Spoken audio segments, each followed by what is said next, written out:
एक औषधि के बारे में भागवत जी कहते हैं और भी महत्व की है, दालचीनी।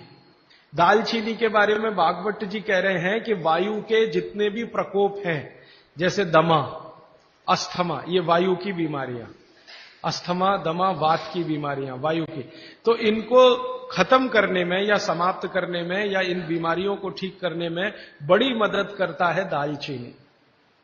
और दालचीनी के बारे में भागवत जी कहते हैं कि ये दमा, अस्थमा इनको तो खत्म करेगा ही, वात के सब रोगों को खत्म करेगा, कफ के रोगों को भी खत्म करता है।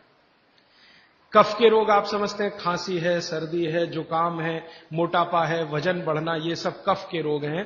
तो इनमें भी दमा जैसी बीमारियों जितना असर है दमा पे, उतना ही इस पर भी है कफ की। तो दालचीनी का भी उपयोग आप कर सकते हैं आपकी बीमारी के हिसाब से। दालचीनी आप सब जानते हैं, आसानी से आपको पहचान में भी आती है। बस उसका उपयोग करते समय ध्यान रखें कि ये ज्यादा उपयोगी है पाउडर के रूप में। कई बार मैंने देखा है भोजन बनाते समय हम दालचीनी का पत्ता डाल देते हैं या उसकी वो जो छाल जैसी है वो डाल, वो उतना उपयोग नहीं आता जितना पाउडर करके वो उपयोग में आता है। और दालचीनी के बारे में भागवत जी कहते हैं कि इसको अगर उपयोग कर रहे हैं तो आप गुड़ के साथ इसको खूब घिसिए, रगड़िए, ऐसे ऐसे ऐसे ऐसे खूब अच्छे से गुड़ मिले, फिर खाइए, फिर पीछे से थोड़ा गर्म पानी पीजिए, अद्भुत परिणाम। और अगर आप शहद ले सकते हैं तो शहद के साथ तो इसका मर्दन, मर्दन एक शब्द उन्होंने इस्तेमाल किया, मर्दन माने घिसना, रगड़ना।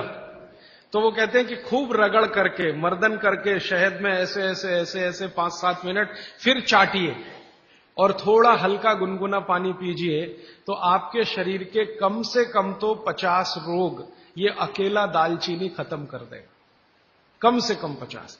कफ के रोग और वात के रोग। तो ऐसी बहुत सारी चीजें अपने रसोई में है। अभी मैं थोड़ा आगे बढ़ता हूं, रसोई से बाहर निकलता हूं, क्योंकि रसोई में अगर मैं बोलूं तो और 3-4 दिन जाएगा। आपको और ज्यादा विस्तार से ये जानना है तो मैंने बार बार कहा है, पुस्तकें हैं। एक पुस्तक है जो रसोई घर पर ही केंद्रित है, जिसका नाम है स्वदेशी चिकित्सा, और एक दूसरी है सौंदर्य चिकित्सा, माने स्किन के जितने डिसीज हैं बाहर हैं आप ले जाइए। भागवत जी के ही सारे सूत्र हैं।